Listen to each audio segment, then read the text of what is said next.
మన జీవితంలో మన చెడు కోరుకునే వాళ్లే కాదు, మన మంచి కోరుకునే వాళ్ళు కూడా కొంతమంది ఉంటారు. వాళ్ళు ఉన్నంతకాలం మనల్ని కంటికి రెప్పలా చూసుకుంటారు.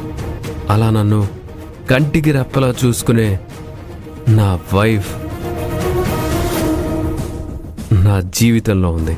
అందుకే త్వరగా కోలుకోగలిగాను. నువ్వేమైనాను మళ్ళీ ఇంత త్వరగా నువ్వు ఆఫీస్కి తిరిగి వచ్చినందుకు చాలా సంతోషంగా ఉంది Rahul. Thank you very much.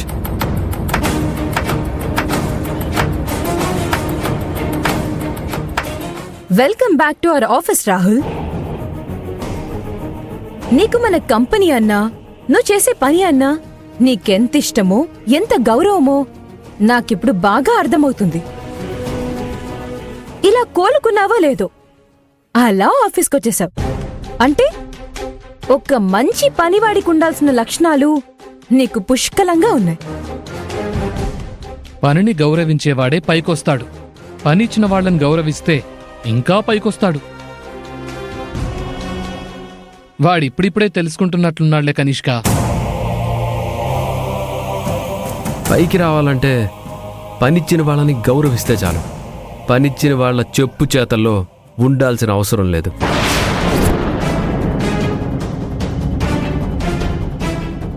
వాళ్ళ చెప్పులు నాకాల్సిన అవసరం లేదు.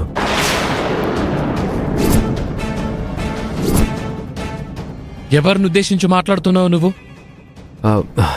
ప్రతి కంపెనీలోనూ కొంతమంది ఉంటారులే. వాళ్ళ పనులు వాళ్ళు చేసుకోకుండా వాళ్ళకి పనిచ్చిన వాళ్ళకి పెంపుడు కుక్కల్లా తోకూపుతూ వాళ్ళ వెనకే తిరుగుతూ ఉంటారు.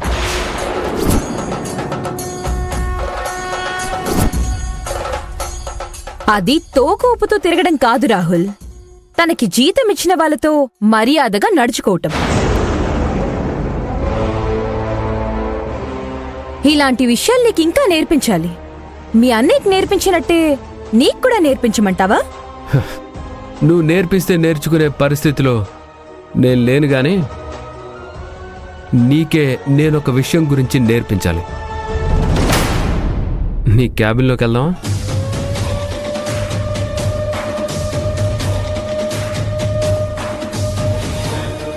What do you mean? దేని గురించి మాట్లాడుతున్నావు? నీతో కొంచెం పర్సనల్గా మాట్లాడాలి.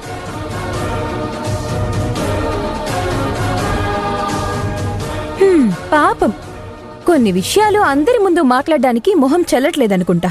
సరే పద.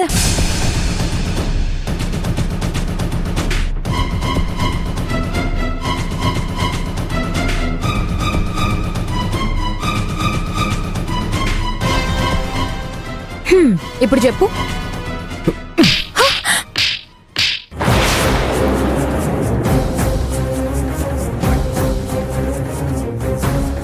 రాహుల్,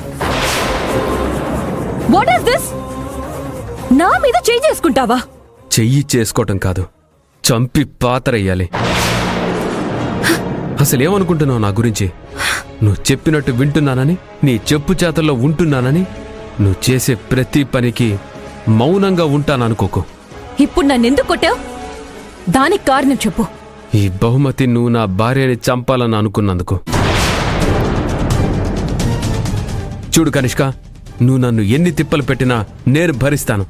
కానీ నా భార్య జోలికొస్తే మాత్రం అస్సలు సహించను.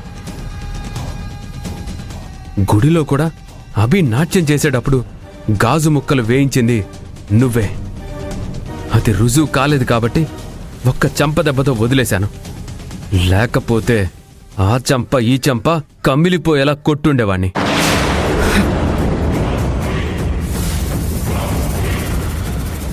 చాలా తప్పు చేస్తున్నావు రాహుల్. తప్పు కాదు, ఒప్పే చేశాను.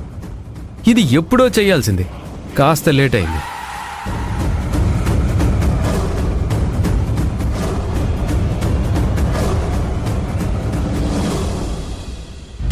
అందరి ముందు కొడితే అవమానం ఫీల్ అవుతావని ఇలా 4 గోడల మధ్య నీకు బుద్ధొచ్చేలా కొట్టాను.